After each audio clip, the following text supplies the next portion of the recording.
आज जो हम लेक्चर स्टार्ट करने लगे हैं वो हमारे प्रीवियस लेक्चर से रिलेटेड है। प्रीवियस लेक्चर्स मतलब जितने हम पढ़ चुके हैं उनमें अगर आप देखें तो हमारे पास लेक्चर नंबर 7 और 8। 7 में हमने क्या देखा था, एम्पिरिकल फार्मूला और मॉलिक्यूलर फार्मूला का डिफरेंस। 8 में हमने नंबर ऑफ मोल्स कैलकुलेट करना सीखे थे और लेक्चर 6 में जो है वो हमने परसेंटेज कैलकुलेशन करना सीखी थी। आज हम उनको सम अप करेंगे कि हमने उनको पहले क्यों देखा था, ताकि हम एम्पिरिकल फार्मूला डिटरमाइन कर सकें। तो यहाँ पे steps involve in determination of empirical formula. Lecture number 9 है आज का हमारा। इससे रिलेटेड अगर हम देखें तो ये जो स्टेप्स हैं इससे हम न्यूमेरिकल कैलकुलेशन करना भी सीखेंगे जो कि लॉन्ग क्वेश्चन के लिहाज से इंपॉर्टेंट है, और इसके साथ हमारे पास ये शॉर्ट क्वेश्चन भी आता है कि which steps are involved in determination of empirical formula, कि कौन से स्टेप्स जो हैं वो एम्पिरिकल फार्मूला डिटरमिनेशन में इन्वॉल्व होते हैं। तो टोटल 4 स्टेप्स हैं। पहला देखिए मैंने यहाँ पे लिखा है percentage determination of element. Elements की परसेंटेज कैलकुलेट करनी है। अब हमने परसेंटेज कैलकुलेशन लेक्चर नंबर 6 में देखा था कि हम कैसे कैलकुलेट करते हैं कि हमें जो गिवन मास होता है उसको मास ऑफ कंपाउंड पे डिवाइड करते हैं मल्टीप्लाइड बाय 100। जैसे आप सब्जेक्ट की परसेंटेजेस कैलकुलेट करते हैं कि obtained divided by total multiplied by 100, इसमें भी given divided by total multiplied by 100। दूसरा देखें तो ये हम calculate number of moles. Number of moles को हम ग्राम एटम्स भी कहते हैं। हर एलिमेंट जो हमें दिया जाएगा हम उसके नंबर ऑफ मोल्स जो है वो फाइंड आउट करेंगे। अब एक चीज आपके जहन में है कि हमने लास्ट लेक्चर बिल्कुल जो लेक्चर नंबर 8 था उसमें हमने क्या देखा था कि नंबर ऑफ मोल्स कैसे फाइंड आउट करते हैं। तो कैसे फाइंड आउट करते हैं मोल्स? मोल्स के लिए हम मास को मोलर मास पे डिवाइड करते हैं। वो mass in the case of percentage by mass हो सकता है या फिर हमें गिवन मास इन ग्राम्स भी हो सकता है। ये हमारे पास दो मेन स्टेप्स हैं जिनसे रिलेटेड हमने न्यूमेरिकल्स की असाइनमेंट भी की है, और यहाँ पे भी मैंने आपको लेक्चर में भी उसका तरीका बताया कि उसको कैसे फाइंड आउट करते हैं। आज हम आगे दो स्टेप जो इसके बाकी हैं उनको देखेंगे। इसमें फाइंड आउट एटॉमिक रेशियो, कि हमने सबसे पहले इसमें एटॉमिक रेशियो 3rd नंबर पे फाइंड आउट करनी है, और नंबर 4 पे जो है वो हम इसे मल्टीप्लाई करेंगे विद सूटेबल डिजिट अगर रिक्वायर्ड होगा to convert into whole number, ताकि हम इसे होल नंबर में कन्वर्ट कर सकें। इसकी समझ हमें मजीद इस तरह से आएगी जब हम बाकायदा तौर पे न्यूमेरिकल जो है वो सॉल्व करेंगे। यहाँ पे न्यूमेरिकल के लिए सबसे पहले हमारे पास इसकी जो एग्जांपल है वो एग्जांपल नंबर 3 आती है। तो आप बुक में देखें एग्जांपल नंबर 3, पेज देखें, पेज नंबर 8 है। एग्जांपल नंबर 3 है ascorbic acid vitamin C contains 40.92% carbon. तो मैंने यहाँ पे लिखा है कि ascorbic acid विटामिन सी में कार्बन की परसेंटेज कितनी है 40.92%। नेक्स्ट देखें 4.58% हाइड्रोजन, परसेंटेज ऑफ हाइड्रोजन कितनी है 4.58%। आगे थर्ड जो है वो 54.5% ऑक्सीजन हमें दी गई है। What is the empirical formula of ascorbic acid? Empirical formula ascorbic acid का क्या है? ये हमें बताया गया है कि ये परसेंटेज बाय मास है। तो हमने स्टेप्स को फॉलो करना है। आपको ये जहन में होना चाहिए कि हमने किस तरह से इसको लेके चलना है। तो सबसे पहला स्टेप क्या है? Determination the percentage of element. तो ये हमें पहला स्टेप करने की जरूरत ही नहीं पड़ी, क्योंकि यहाँ पे पहले ही हमें क्या गिवन है परसेंटेज ऑफ एलिमेंट दी गई है।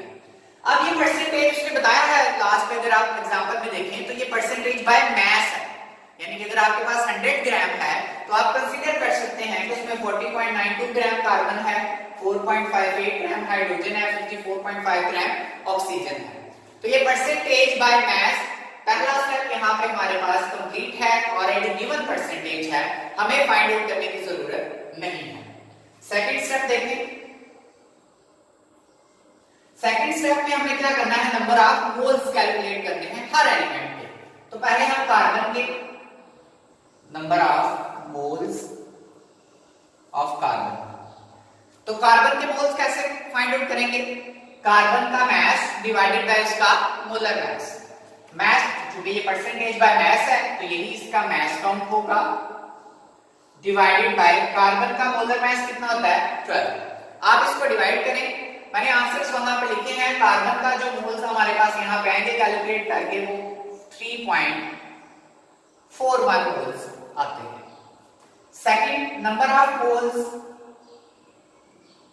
Second element hydrogen, hydrogen percentage by मास से आप मास ले लें। हाइड्रोजन का मास कितना होता है? मोस्ट प्रोबेबली अगर हम क्लियरली लिखें तो ये 1.008 ग्राम होता है, आप इसे 1 भी लिख सकते हैं, लेकिन 1.008 लिखेंगे आपके पास नंबर ऑफ मोल्स जो आ जाएंगे इसके वो 4.54 मोल्स आ जाएंगे। इसी तरह third element number of moles of oxygen है, आप ऑक्सीजन के नंबर ऑफ मोल्स कैलकुलेट करें, इसकी परसेंटेज बाय मास है तो ये इसका मास काउंट होगा। ऑक्सीजन का मोलर मास कितना होता है? 16 पे डिवाइड करें तो ऑक्सीजन के नंबर ऑफ मोल्स हमारे पास कितने आ जाएंगे? 3.406 मोल्स। तो ये हमने दो स्टेप जो है वो इसके कंप्लीट कर लिए हैं। अब आते हैं थर्ड स्टेप की तरफ। थर्ड स्टेप क्या है? Find out the atomic ratio. मैं यहां पे लिखने लगा हूं कि हम थर्ड स्टेप में एटॉमिक रेशियो जो है वो फाइंड आउट करेंगे। अब किसकी रेशियो है? Carbon, ratio hydrogen, ratio oxygen, इन तमाम की रेशियो जो है वो हमने फाइंड आउट करनी है। रेशियो निकालने के लिए आप क्या करें? इसको स्मॉलेस्ट नंबर ऑफ मोल्स पे डिवाइड कर दें। मैं इनके नंबर ऑफ मोल्स यहां पे लिख देता हूं। कार्बन के कितने आए थे? 3.41, हाइड्रोजन के कितने आए थे? 4.54, ऑक्सीजन के कितने आए थे? 3.406। इनमें से सबसे स्मॉलेस्ट वैल्यू कौन सी है? तो 3.406 स्मॉलेस्ट वैल्यू है। आप इन तमाम नंबर ऑफ मोल्स को स्मॉलेस्ट नंबर ऑफ मोल्स पे डिवाइड कर दें। तो ये बहुत ही आसान तरीका है इसको फाइंड आउट करने का एटॉमिक रेशियो, कि आप सबके नंबर ऑफ मोल्स को उनमें से जो स्मॉलेस्ट नंबर ऑफ मोल्स हैं उस पे डिवाइड कर दें। इसकी डिवीजन से हमारे पास इसका जो आंसर आप इसे कैलकुलेट करें ये 1 आ जाता है, ये 1.33 और ये भी हमारे पास 1। तो ये इनकी एटॉमिक रेशियो है। तो एटॉमिक रेशियो हमने कैसे फाइंड आउट की? By dividing to the smallest number of moles. ये हमने इसकी एटॉमिक रेशियो जो है वो फाइंड आउट कर ली है। नंबर 4 की तरफ आते हैं। नंबर 4 मैंने कहा था कहीं पे हमें रिक्वायर्ड होगा, कहीं पे रिक्वायर्ड नहीं होगा। कब रिक्वायर्ड होगा ये आप यहां पे बात क्लैरिफाई इजीली कर सकते हैं। देखिए, कार्बन का एक एटम, हाइड्रोजन के 1.33 है। इसका मतलब है कि 1.33 हमारे पास एक होल नंबर नहीं है, ये फ्रैक्शंस में है, ये पॉइंट्स में है, तो इसे होल नंबर में कन्वर्ट करने की जरूरत है to get the whole number. Whole number convert करने के लिए आप इसे मल्टीप्लाई करें with suitable digit. Suitable digit कोई भी हो सकता है, उसको हम फाइंड आउट नहीं करते, उसको हम अपनी मर्जी से इसको पहले मल्टीप्लाई करके देखेंगे। नंबर 4 जो स्टेप है हमारे पास, आप इसे 2 से मल्टीप्लाई करें तब भी ये राउंड ऑफ नहीं होगा, ये 2.66 रहेगा। तो आप इसे 3 से मल्टीप्लाई करें, ये 3.99 यानी कि 4 हो जाएगा राउंड ऑफ होके, ये होल नंबर में कन्वर्ट हो जाएगा।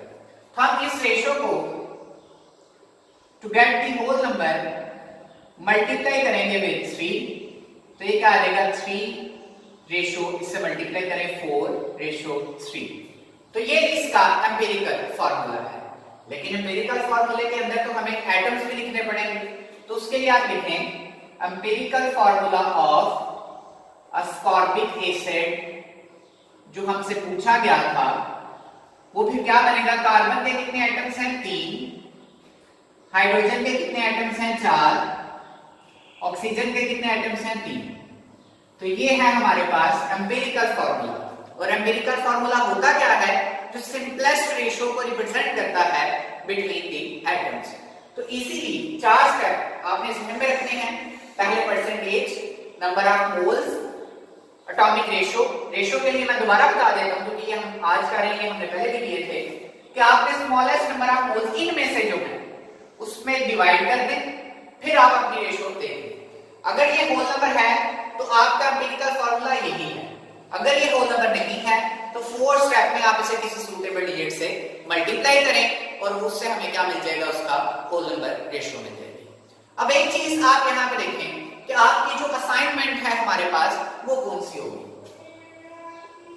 तो असाइनमेंट के लिए जो है आप एक्सरसाइज का क्वेश्चन नंबर 16 जो है वो सॉल्व करेंगे।